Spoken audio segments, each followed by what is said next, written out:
Hey everyone, this podcast is part of Story Mode, the podcast network of Gamefully Unemployed. You can support us and gain access to other great exclusive podcasts at patreon.com/gamefullyunemployed. That's patreon.com/GAMEFULLY unemployed, which is spelled like it sounds.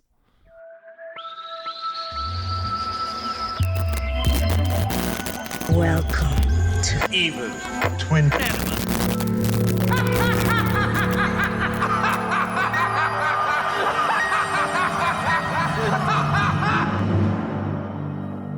Hi, everybody. Hello everyone. Welcome to Evil Twinema. Yes. I'm Evil Dave, and I am super excited for the Avatar movies. Oh man, so am I. I'm Evil Tom, and I can't wait until they turn Stephanie Meyer's Midnight Sun into a movie. Oh yeah, classic. I mean, book. I always thought we hadn't quite gotten enough out of Twilight. It just ended too abruptly. Mm-hmm. And it was fantastic. Yeah, I mean, it's amazing. One of the most successful films of our realm. Yeah. Yeah. And honestly, I mean, it's weird that it's taken this long for a follow-up to come out. It's like, come on. You're leaving money on the table. Yeah, exactly. But I mean, like with the Avatar sequels, I guess we can assume that this length of time has only made them better pieces of art. 100%. More profound. Yeah.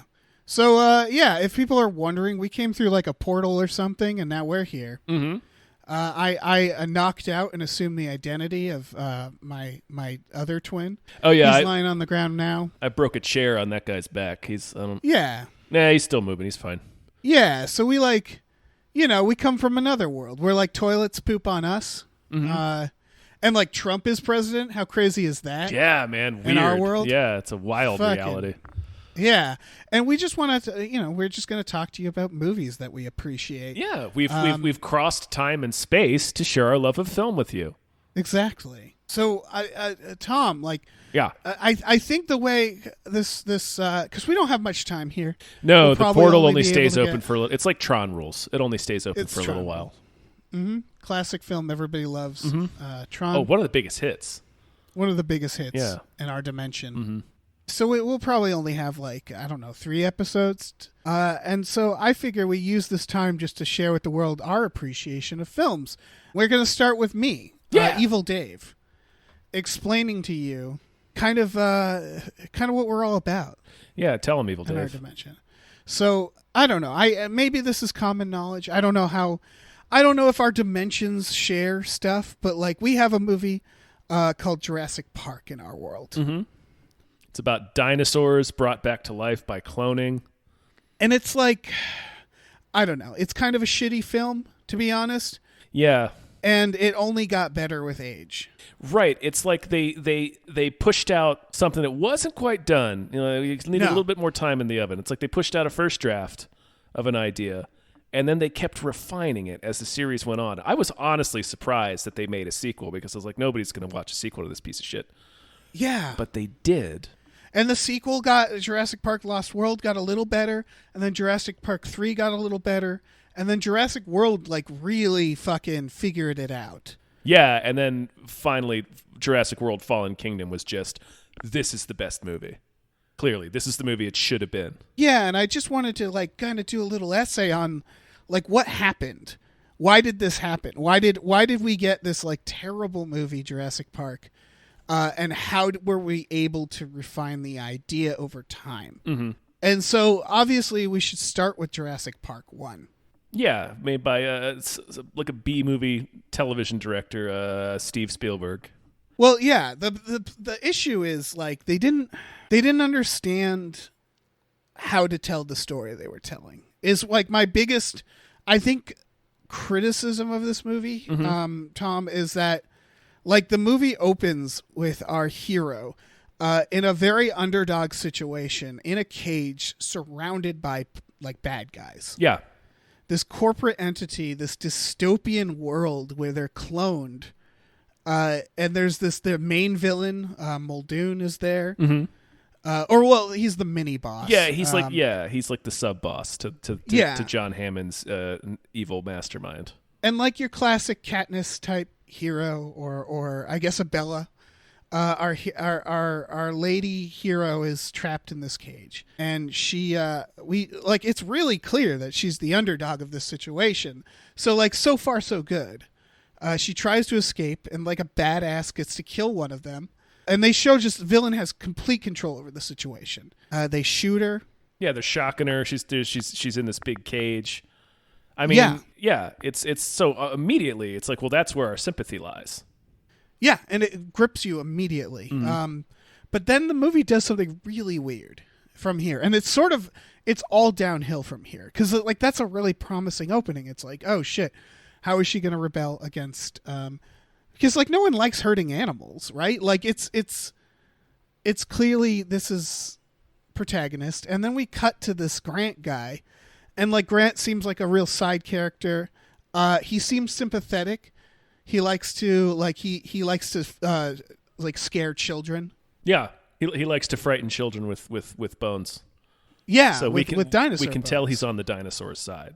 Yes, exactly. Or at least that's what it fucking seems like. It seems like the idea is like, okay, he's going to help out. Mm-hmm. The villain shows up, the main villain, Hammond. His helicopter blowing away the dinosaur bones. Yeah, he swoops in like a real Bond villain, showing his contempt for the creatures. And he's clearly like fetishizing them, he offers them a lot of money. Grant and Sadler, with his smooth talking like city speak, talking about a chateau, his Scottish city speak. Yeah, exactly. Again, like any other movie, this is clearly the evil villain. Right. This is a guy that's like, I'm gonna come. I need you guys to help me do this. I'm gonna give you a lot of money. And then they get to this island, and it's like he's just holding a bunch of animals prisoner and forcing them to be in an amusement park. Yeah, these animals that have been cloned. Yeah. Like imagine if you woke up cloned by aliens in a park and you had no idea what was going on, and they're just like zapping you and like trying to imprint on your babies and stuff like that. Like they do a good job at establishing the evil of this situation. Mm-hmm. And then like characters like Grant and like Malcolm, like Malcolm's he's a real Stanley Tucci and Hunger Games type. Like he's a real like a character. But he also, what we learn slowly is that at best they're fetishizing the animals. Like they first see a prisoner eating food in peace and they just gawk at it.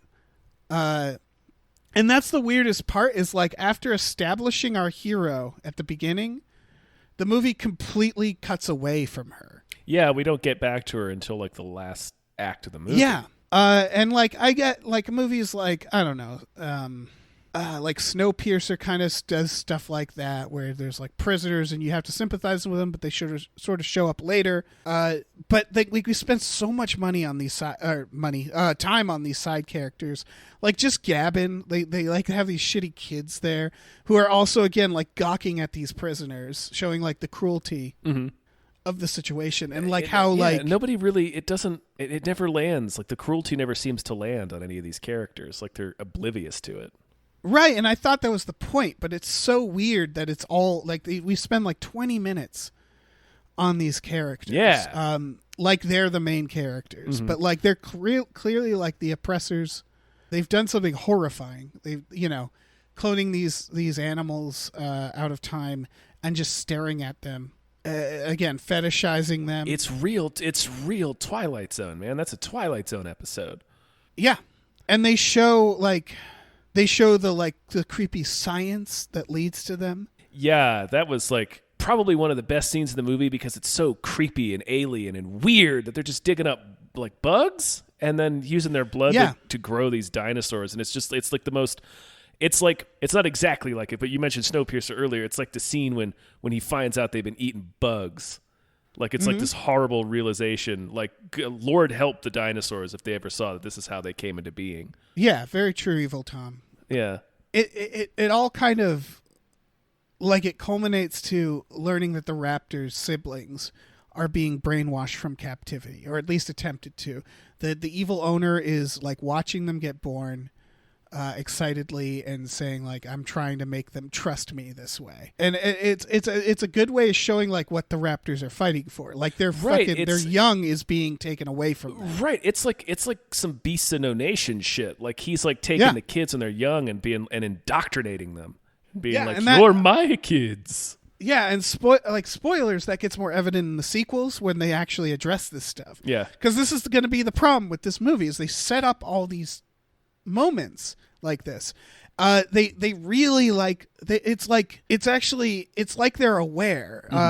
It's weird how much they like really jam it in your face, because the next scene, like Grant, at this point you think like Grant's horrified by what he's seeing, right? But then we learn that he goes, "You bred raptors," and you realize no, he's just like racist against raptors.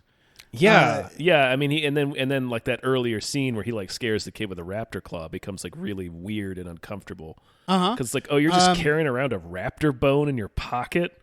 Yeah, like it's a prize. Like it's the bone of a fucking animal that died. What kind of weird shit are you into, Grant? Yeah, but like you don't know. Maybe he's gonna take a turn eventually. Mm-hmm. And we finally get to our heroes, and they're in a extremely tiny cage, and they're desperately trying to eat a single cow. Like they're shown to be given a single cow that they have to fight over. And again, it's like ambiguous, but like everybody looks disgusted when they watch this happen, but like you can't tell what they're disgusted at. Is it the fact that we have genetically cloned prisoners for our amusement, and then we're feeding them, just like we're making them fight over food because we think it's gross? Or are they disgusted just by a cow being eaten, or are they disgusted by the fucking lack of humanity in it all? I don't know. Yeah, I think they're just looking at them as, like savages. Yeah, I guess. And so yeah, they're just sort of grossed out. And then the movie again, like really rub it in your face. So these animals fight over a single cow, and they immediately cut to everybody eating a delicious meal together. Mm-hmm. Like they're the upper crust, They don't have to fight over their food. They're filling their bellies. They're not even eating. They don't give a shit. Right, and it's like super fancy too on China and stuff. Like there's the class divide is so clear. It's like the Hunger Games where they have the party where they're like vomiting the food, or they're taking like weird pills. Like it's really dystopian. Mm-hmm. It is, yeah. Muldoon also, sorry, I forgot to mention, walks in and just casually promotes genocide. Right, he says we should kill all of the raptors. They should all be destroyed. Like that's like some mustache twirling villain shit. Yeah, they look at them as they're under them. They're the lower class. And then they go have their fancy meal and talk about monetizing them. And here's, like, they really missed the point here. Because Sadler, God, it's so... Again, like, you think they're doing it on purpose, right? You think they're setting this up, this ignorance, and in the second act they're going to realize this. Sadler says, like, these are creatures who are confused and out of time, and they will defend themselves if possible.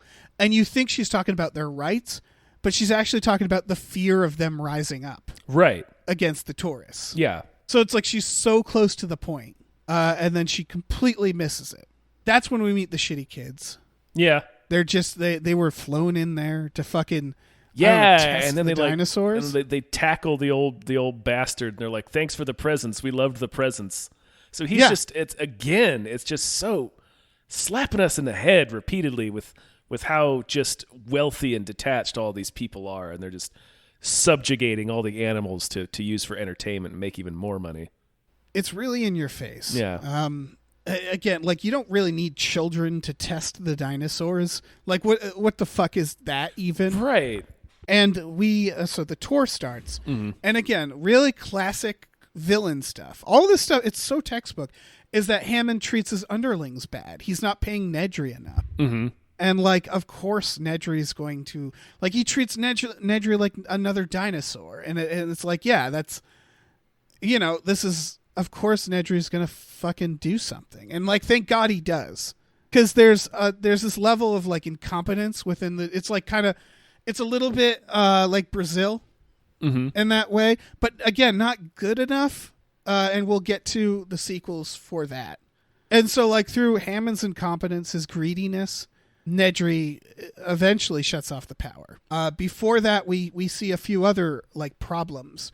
Yeah. We see the sick Triceratops, showing that the animals at a time are, like, they're dying because of this. Right, because of course they would be. How could they possibly adjust to this time and climate? Like, it was totally different back then. So, yeah, like these animals all probably live, like, 3 weeks and then die. It's a really telling scene because it sets up that Grant maybe not so good.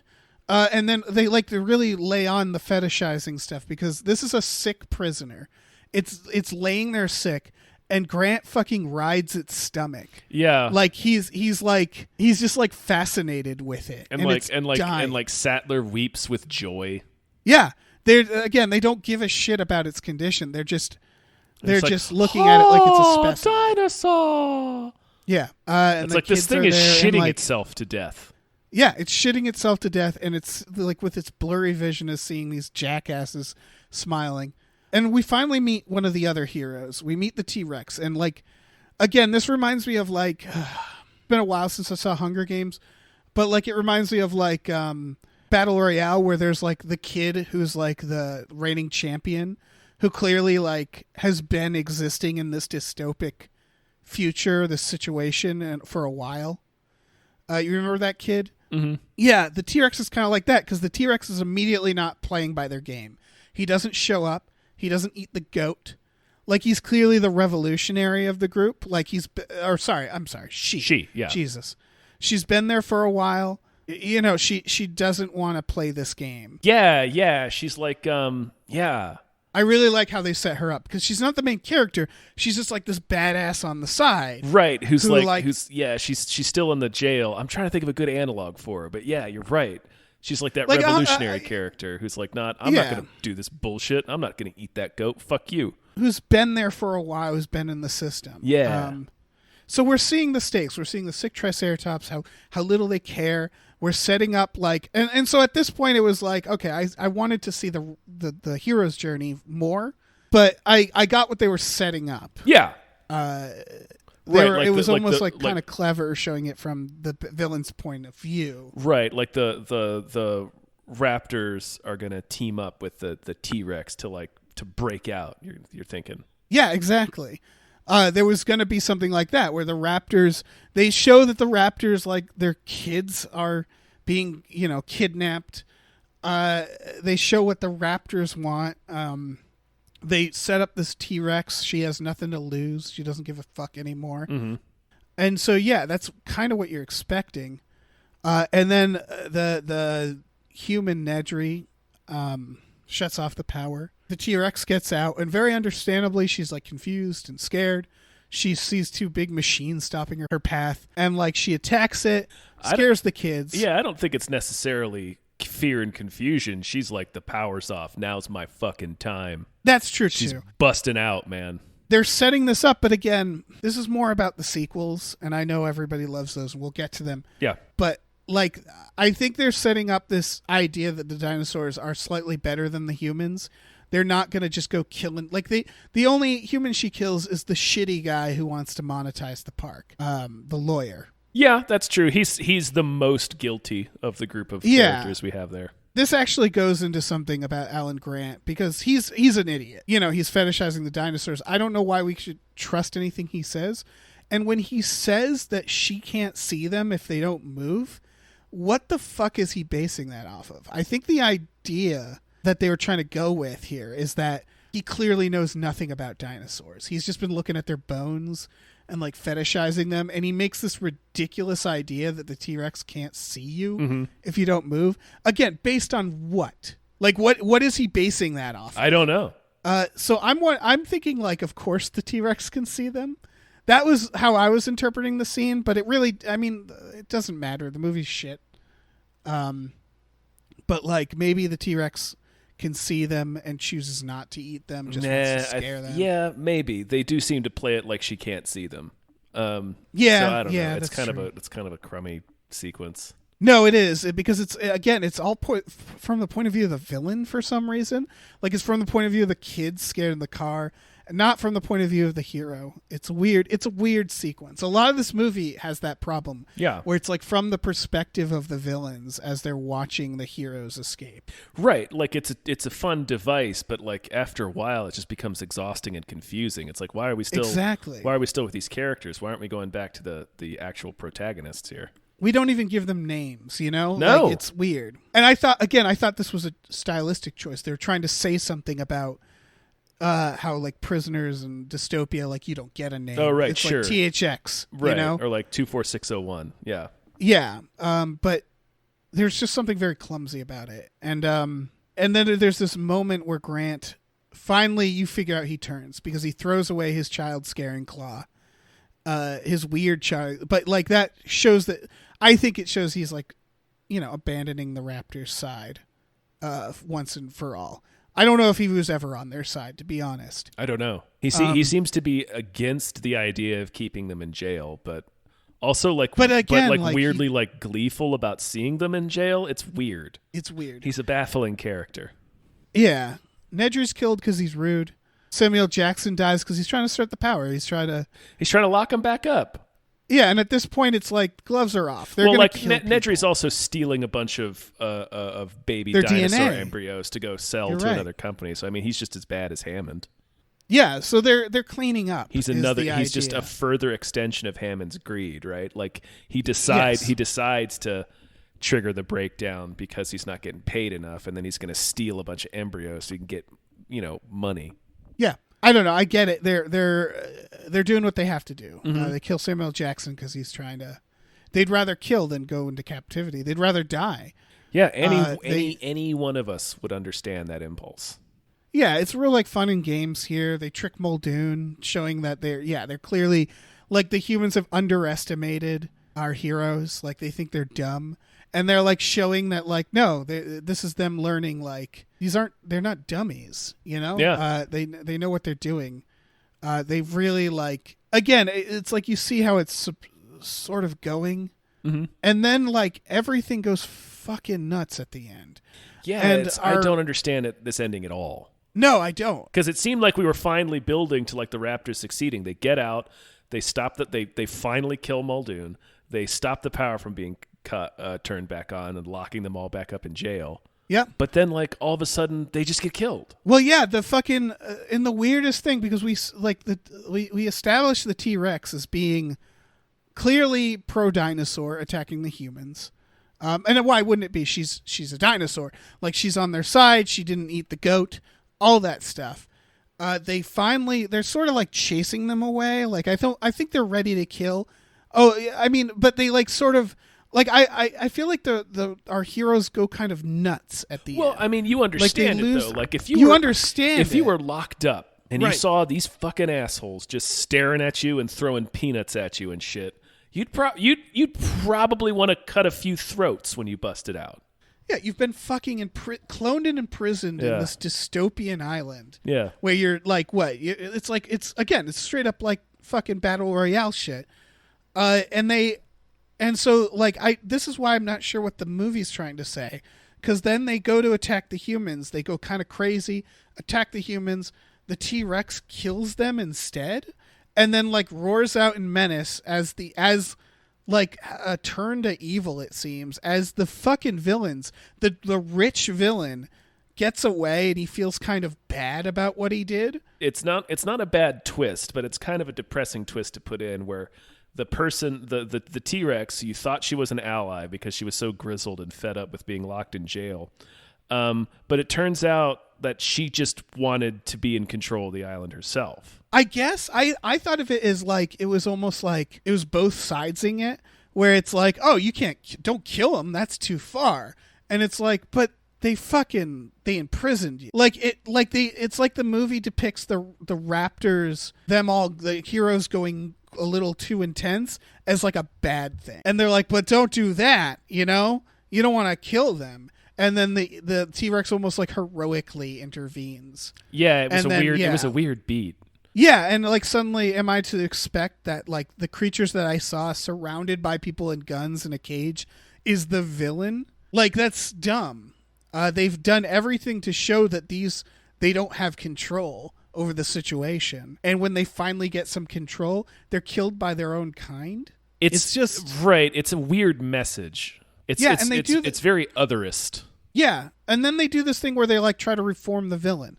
Like the money-hungry rich guy running the island at the end is like, oh, maybe it is a bad idea. And he gets this like a redemption that didn't feel earned. Yes, 100%. Because he doesn't fully redeem, as we see in the sequel. Like there's two sides. It's the humans either like fetishizing the dinosaurs and like having this really like, really like mainstream liberal view of how like, I don't know, being very like, we need to respect them. But like it's more than that. Like we need to put the people in jail who did this. Yeah. People treating the dinosaurs like that's like the best case scenario, right? With the humans. And the worst case is that they're Hammond's nephew in the sequel. Mm-hmm. So like and like who gives a shit about them? Like again, like in the Hunger Games, aren't there like some rich people who like kind of sympathize? I think with so. The lower classes. I think so. But they like don't really fully like join the revolution. No. None of these people are on the right there with the dinosaurs killing humans. No, they're just kind of they're like collectivists basically. They're just like, oh yeah, I'll just yeah, you're right. I'm not going to actually get involved. Goodness no. Right, and like that feels like it says something, but at the end of this movie, like nothing gets accomplished. The dinosaurs are still trapped on this island. Yes, they've gotten a little more power, but like that terrible book, they just get bombed at the end of that book. Right, yeah, the book is yeah. ghastly. I don't know why they ever decided to make it into a movie in the first place. I get the idea that there's dystopian films with downer endings. Mm-hmm. It's just how illogical. And it's not a total downer because they do leave where the dinosaurs are free and essentially in control of the island now. So that's nice. But like nice. Our main characters got killed. Right. Again, it's the worst of the series. It's not. Yeah, our main characters are dead. It's I think it's supposed to be like the ending of Snowpiercer. It's a dark downer ending. Mm-hmm. But something was accomplished. It's just that at the end, the mechanisms that get us there, with the T-Rex taking a turn, it just feels like it's giving off the wrong message about the Raptors, mm-hmm. about the heroes. Like they were somehow villainized there at the last minute. Yeah. And I mean, I honestly think maybe the sequel's interesting because the sequel completely.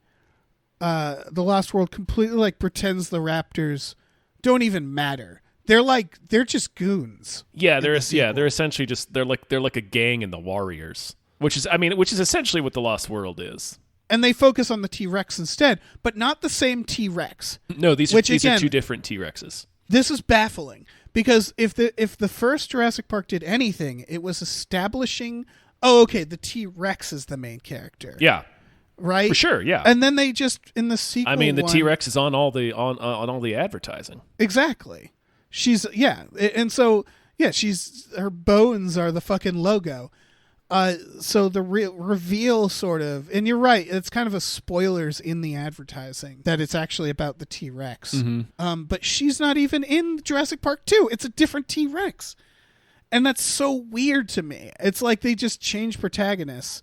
They first they like don't even like they barely set up who the real protagonist apparently is in the first one. They change protagonists in the second, and they do like a real dystopian idea, which is that the T-Rex, like it feels like in Westworld, where she's like gonna get on the train. Like the T-Rex gets to the real world in this one and gets like a taste of it, and then just gets dragged back to the island, to the dystopian dinosaur fighting island. Yeah. And I didn't want to spend too much time on Jurassic Park 2. Yeah, I can see that. But like, and then Hammond, the main villain, just sort of gets no punishment. He just is in bed. Yeah, he's just like old. And then we just forget about him. In his mansion. We just forget about him. Yeah. So like, I didn't know what they were saying with this movie, other than like, you can't fight it. You can get like a glimpse of freedom. They were still kind of pointing out the class divide because it starts with the wealthy family on a yacht stumbling onto this prison island. Right. And they had no business being there. Right, and they're just finding these hungry dinosaurs that just want a sandwich. Yeah. Or a little girl, but whatever. Yeah. Well, I mean, they're dinosaurs. It's your fault. You shouldn't. Why are you just like pleasure cruising on Dinosaur Island. Right. It reminded me of like going to a sandals resort in like Jamaica or something, where you have to like drive through. You have to drive your little fancy chartered limousine or bus or whatever through like some of the worst poverty in the world to get to this goofy ass resort that's just oozing with wealth and just gross. That's what I thought of when I was watching The Lost World. For sure. Yeah, there's a lot of that in here. There's a lot of the the fake activism with Vince Vaughn's character. I mean, Julianne Moore's a monster in this. They're all goblins. You know, they steal a baby dinosaur. Yes, and like again, they like it's. I get that they're trying to rescue it, but like they show the idealistic people landing on the island. They show the militarized people who just want to like definitely oppress the dinosaurs. Well, they're trying to capture them to take them to another amusement park. Right, and then they just work together like idiots. Instead of joining the dinosaurs, they just work with the militarized InGen group. Yeah. And then they act like they're helping these dinosaurs by like saving their baby, but then the baby just gets kidnapped. Like it's real like again, I don't know what they were trying to say about the villains in this. Like they mean well, but they never commit. You know what I mean? Yeah, it's got like a real Rise of the Planet of the Apes feel to it. Yeah, and like I get it. They're building it up.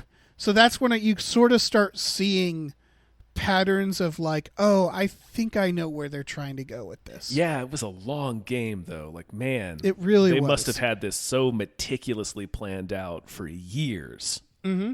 T-Rex, this is where it gets weird again though. So the T-Rex seems like the main character. She gets a brief taste of freedom and gets it taken away from her. And then we get to 3, and 3 just kills off the T-Rex. A T-Rex. We don't know which one that is. Same island, though. Yeah, you're right. It might not be. And then it switches back to raptors. Like, they clearly... I think what was happening is they were trying to course correct. Yeah, for sure. After that fucking disastrous first movie. Yeah. And so they slowly start introducing the idea in Jurassic Park 3 that the raptors are smart. Not only are they smart, but they can, like, have mercy on the humans. Right. You can talk to them. You can, like, reason with them, which nobody ever tried to do before for some reason. Yep. And Grant, no one's talking to these raptors. Grant's the first person to try to talk to him. So they're trying to like create the arc that Grant was supposed to have in the original, right? Which was like realizing that the raptors aren't monsters.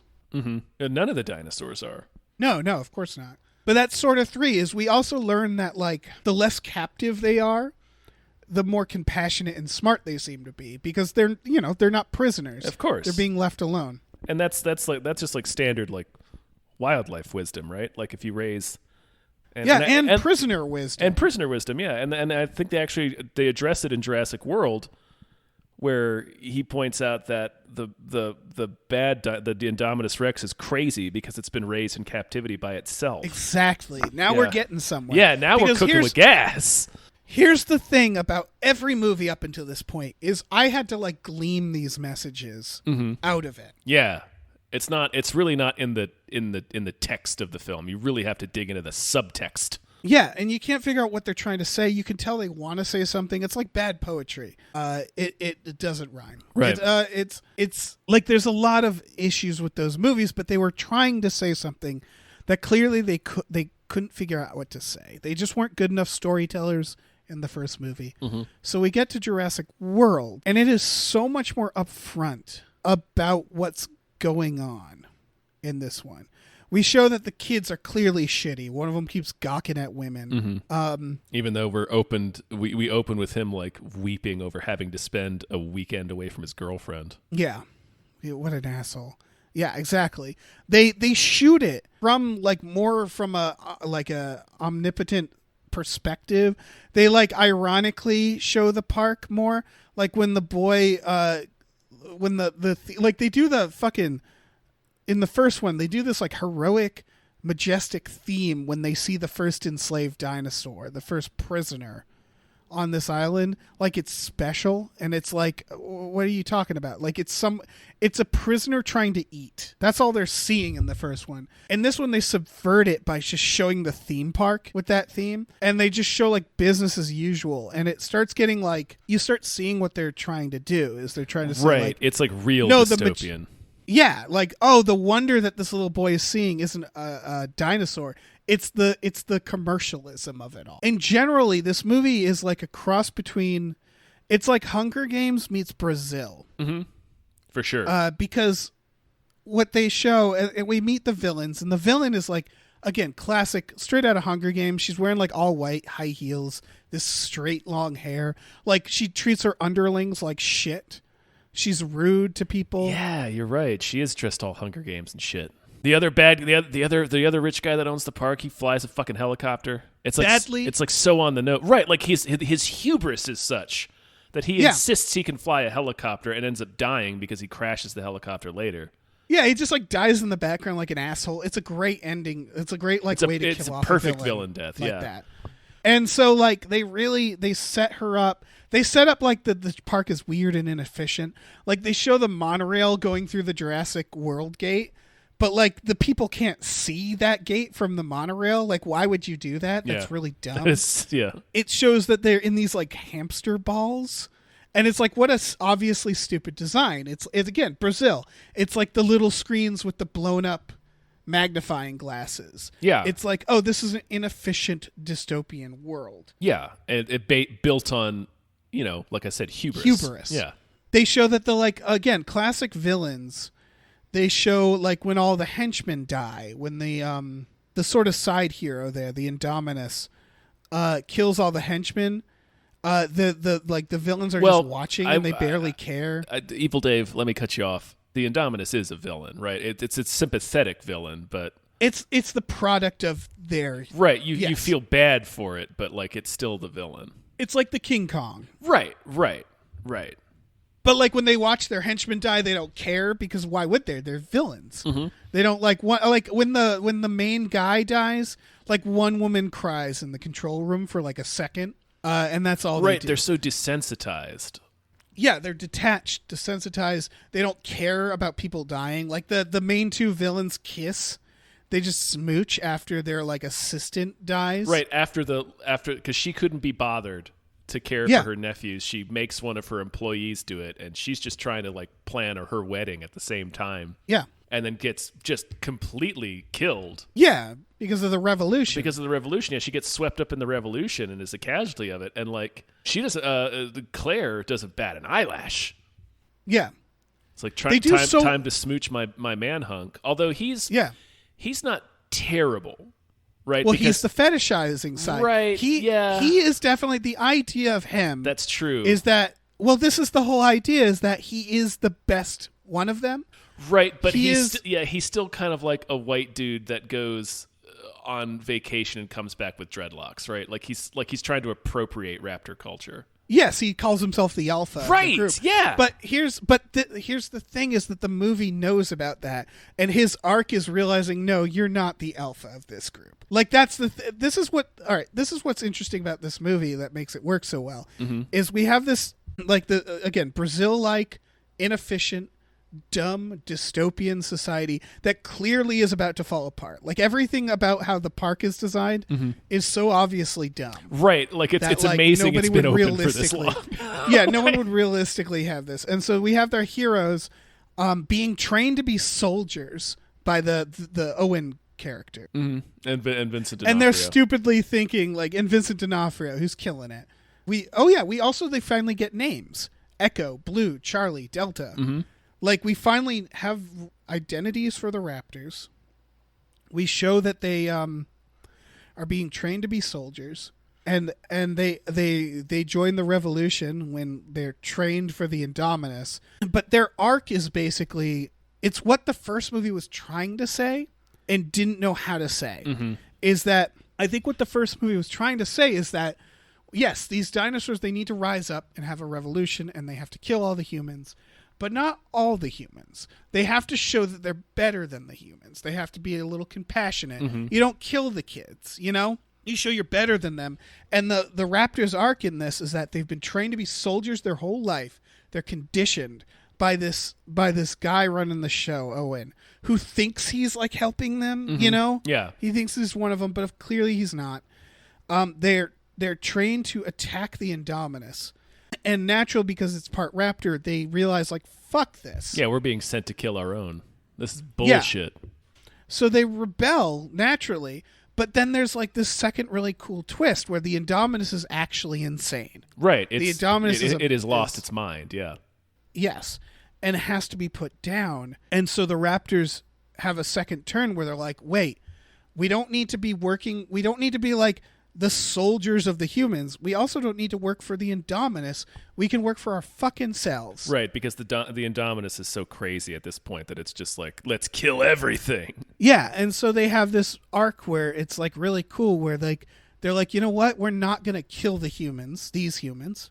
Other humans, yes, but not these. Mm-hmm. We're going to actually save them, set an example. The humans let out the T-Rex. Finally, the character from the original. Finally. And the T-Rex gets in on it. And the T-Rex also solves her beef with the raptors. They fix that. Where it's like, no, it's not fighting the raptors. They're fighting with the raptors. Yeah, they put the Indominus down. The Mosasaurus even gets in on that. Yeah, it all aligns finally. Like the thing that first movie was trying to say about how this revolution needs to go, that there has to be, like, these dinosaurs have to prove that they're better than humans, and like sort of police the ones that are just like gonna hurt their, like, I think that's the idea, at least. You don't necessarily have to agree with it, but it's a lot more clear in this movie. Yeah, for sure. I want to note some of the Brazil like inefficiencies, because it's pretty funny. Like the Claire, the main villain, she's like surprised to find the genetic lab. Yeah, where they're like she never seen it before. Like, why? What? How fucking dumb is this organization? Right. Well, she hasn't like seen you're the saying, labs? it's Brazil. It's inefficient. Nobody's talking to each other. Like the right hand doesn't know what the left hand is doing. Yeah, the Indominus gets out. It's so fucking funny. They see the Indominus hides in its cage, a creature they have designed to be camouflaged. And there's literally a part where they're like, "Why would you do this?"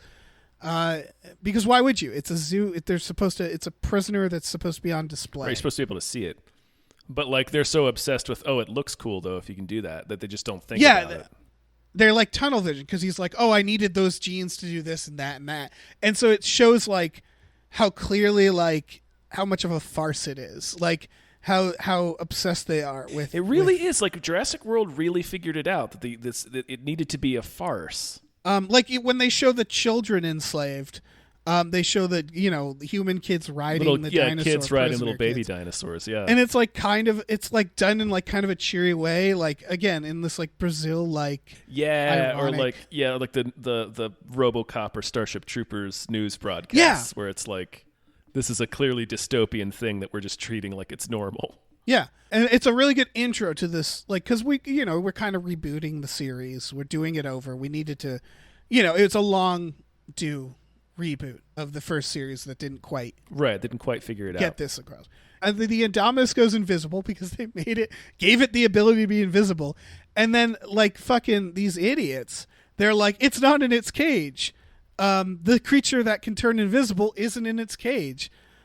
We better go into its cage. And then Claire's like, well, we can track where it is, but it's only at the control room. Because so everything's like inefficient. Again, Brazil.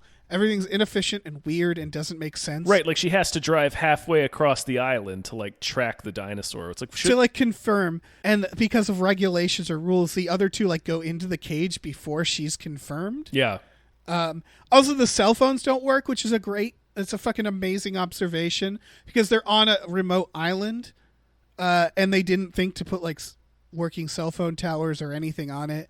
And so like all their technology is failing, and they're doing very dumb things. And then of course the Indominus gets out, which again, it's like a King Kong thing. It's like, it's not great, but it's better than what they have. Yeah. It's very silly. And then when the kids go in the hamster balls and they get like, park's closed. Like they have this attraction where they put people in hamster balls and let them control them on their own in a field of dinosaurs. Right. And that is the most dangerous thing you could do. Right. You can't do that on like safari and like currently. So like why on earth would they think like, it's okay. It's just, it's the same mentality because it's like they're all herbivores, but it's like the Ankylosaurus and like big big like long neck Animals dinosaurs. that can clearly crush these balls. Right. It's like it's the same logic as being like, oh, they can drive the Jeep out there on their own. It's just a bunch of rhinos and elephants. It's like, well, they can fuck that Jeep up too. There's also this element of farce because the balls look silly. Yeah. It's again Brazil. It's the little car in Brazil. Right. Like it's dumb looking. And like the fancy outfits in the Hunger Games where it's just everything looks absurd. Yeah, and doesn't quite make sense. Very smart direction, I gotta say. Yeah, it's really good. It's really good set design. It knew exactly what it needed to be. It needed to be absurd and like a dystopian farce. Yeah, and you can like sort of see the stupid reasoning where they're like, well, they should be able to control the balls themselves because it's more fun. And then they shut down the ride and they get just Jimmy Fallon. Great choice of Fallon in this dystopian world. Perfect choice of Jimmy Fallon on the screen. Oh, yeah. Saying like, oh, the ride's closed. And they're just like, please return back. Like that would ever work in any situation. I wouldn't go back. Yeah. I'd be like, and then there's just... Yeah, and then there's just a giant opening, a door open in the fence, which is also very funny, that they would just have a door left open in that fence for no reason. And then the kids are like, well, let's go through there. And then there's that amazing sequence where the kids are so dumb they don't recognize the reflection of a dinosaur as a dinosaur. Mm-hmm. Like, because they're like I don't know, they're real dumb characters. They're real like perfect villains. Like when they get attacked, they just laugh it off. But like the kids, they're like, there's 4 dinosaurs, and the kid's like, no, there's 5. And he was like, what do you mean? And he goes 1, 2, 3, 4, and points to the reflection, like he doesn't understand. Right, he doesn't understand what dinosaurs are. I mean, what reflections are rather. Yeah. Yeah, and then they get kicked around like a soccer ball in a very funny scene. Yeah, there's some really, really great comedic beats in this movie. Yeah, they're setting it all up. They're setting up the balls, that's dumb. Oh, they can drive, that's dumb. And it all kind of goes into this beautiful moment where they're being kicked around like a cartoon ball. So they're like, it's, again, like, I think you hit the nail right on the head with like RoboCop, where it's just like kind of a silly dystopian film where there's like a legitimate arc for the raptors. Yeah. It's a lot more shot from their perspective, which I like. Like the first movie, they shot a lot of it from the villain's perspective. In this one, like when the Indominus first attacks, it's like shot from like high down from the Indominus's perspective a lot to show that it's not like a scene about tension. It's just showing the fun of it escaping. Yeah. It makes a lot more sense throughout. Yeah. It's definitely a way more polished film than the first one was. Yeah. And again, Vincent D'Onofrio, he's given real Farva energy in this movie. It's extremely Farva, yeah. Yeah. It's a comedy of errors. Yeah. It's a farce, like we said. Yeah, they don't spend too much time on the emotions of the villains. They're very, I know this would be a problem in other films, but it works in this. Like the villains are very two-dimensional. Right. No character jokey. makes a decision it's like the defining principle of each character is that they will always do the stupidest thing. Yes, but that's on purpose because it's yeah. Yeah, because they're detached. Mm-hmm. They're detached from it all. They're so cozy in their dystopian wealth and hubris, goofy looking technology. Yeah, they look like Hunger Games.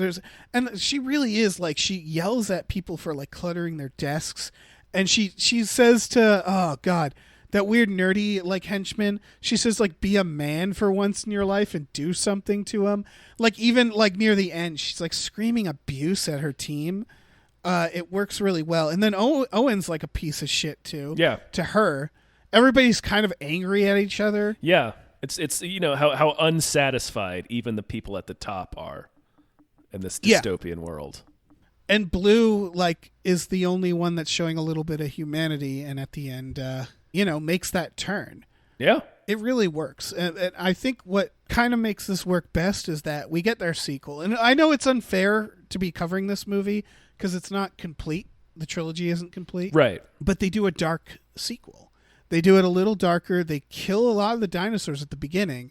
Like the second act gets real dark because, it's classic like 3-movie system. And then system. it like turns into Hostel in Act 3 where they're getting like auctioned off to these weird shadowy rich people.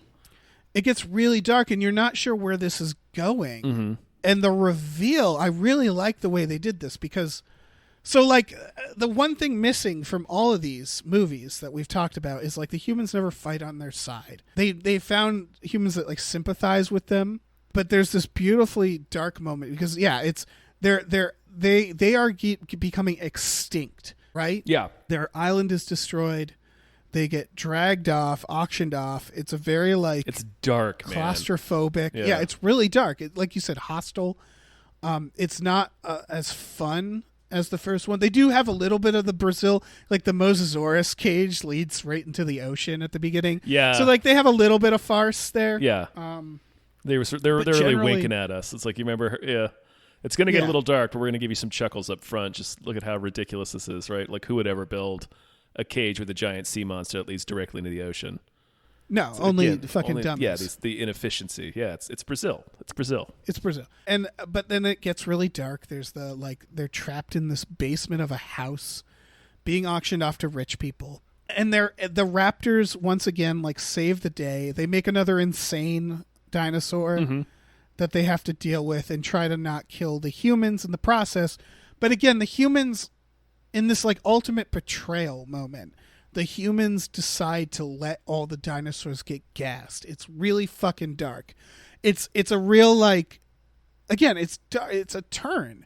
It's a villain turn for Owen and Claire. They try to play this game where she's reformed, and we're watching the whole time I don't trust it. I know she's bad. And then it reveals, of course she's bad. Yeah. But they're playing a game with it. They lead you on this path where they're oh, maybe she's good too. And at the end, no, they're bad. They're just going to watch these dinosaurs get gassed.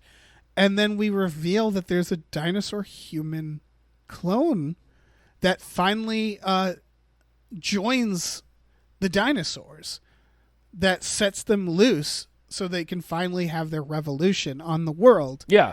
It's a cool turn. I love that ending. Yeah, and the dinosaurs go out. The dinosaurs just free in the country. So, man, I'm so excited to see what this next one is going to be. We finally, it's bringing it all home. We're asking this whole time, is there no humans that'll, kill humans, that'll fight alongside the dinosaurs and help them murder all the humans? Mm-hmm. And this little girl will do it. Yeah, although I hope in the sequel, in the last one, they have because she's part dinosaur, right? She's a clone. So I hope in the sequel they'll have the raptors will start to change, the dinosaurs will start to change the hearts and minds of humans and be oh wait, we need to allow these animals aren't our prisoners, they're not our property, they should be allowed to exist as well. And then we've come full circle. Yeah, exactly. Or just a bloody revolution. I'm here for either. Either one. Honestly, yeah. Either one I'm fine with. I'm just excited that this is finally gotten to where it's right. The series after, 25 years now. Yeah, of these failed films about this it's a these are classic, supposed to be classic dystopian films, and they just never so many false starts. Yeah, but at least they're finally figuring it out, and it's great. So yeah, be excited for this new one, Yeah. People of this dimension. Yeah. I have no idea. We've only been here for an hour or so I don't know. I literally, I crawled out of the portal naked, by the way. Oh, yeah. And clubbed myself. I saw my twin. Mm-hmm. And then I went on Discord, and I heard that you were here, too. Yeah. And we just started podcasting. Yeah, man. That's how we exist. Yeah, it's just, there's a compulsion to podcast that I'm glad our counterparts in this dimension feel it too. What's your goo situation like? I came out with a lot of goo. I came out with a little bit of goo, but I'm pretty dry now, and it's crusting. It's not comfortable. No, it's getting pretty sticky. It's sticking in my grooves. Oh, see, mine is crusting. Yeah, that's my grooves and my curves. Yeah. Well, I was gooey, not just from the portal. Mm-hmm. I was just gooey to begin with. Right. I was just doing my morning goo. Right. Yeah. No, I get that. I hadn't yet, and so it was strange to come through the portal and just be my goo situation just be out of control. Yeah, it's pretty gooey. That's that's space-time stuff. You're gonna get gooey. You're gonna run into some goo. Yeah. How else are you supposed to rip through different dimensions? I don't know. It's impossible because the viscous goo is what binds dimensions. It's the space between spaces. Yeah. It's goo. Oh man. I think for now this is an episode, I think we better though. cut it now because my other is starting to get up and I need to find another chair to hit him with. Mm-hmm. And rob no. him. You got to rob him. Stay down. You get He's him. not listening. Get to him, me. He's Evil not Tom. listening to me. We better, Evil Dave. We better wrap this up before he fully regains consciousness. I don't want to deal with that, and I don't want to run into like a time cop situation. Oh God! Yeah. What if we time cop? I don't want a time cop. That's too much goo. Yeah, we should probably plug our Indiegogo. Yeah, probably. It's indiegogo.com/gamefully evil gamefully unemployed. Evil gamefully Is it evilindiegogo.com? I can't remember. Evilindiegogo.com/evil gamefully unemployed is clearly the prepared name. Yeah, that's obviously the name that we- we've settled on for so long. That we knew ahead of time. Yeah, we totally did. That was something that we had both agreed on long ago. And yeah, I mean, I don't know. We'll get all of you. We'll get you all. Mm-hmm. You know, this is our world now. Mm-hmm. Much like the We're like the dinosaurs, we're going to dinosaurs. continue this Yeah. revolution, man. We're going to release more of our brothers and sisters through the porthole. Uprising. Mm-hmm. So, I don't know. Look forward to that. Yeah. You got anything to plug? No, just look forward to your own subjugation. Okay, yeah. It's a good place to end. Yeah, I think so. All right, live in fear, everyone. Live in fear.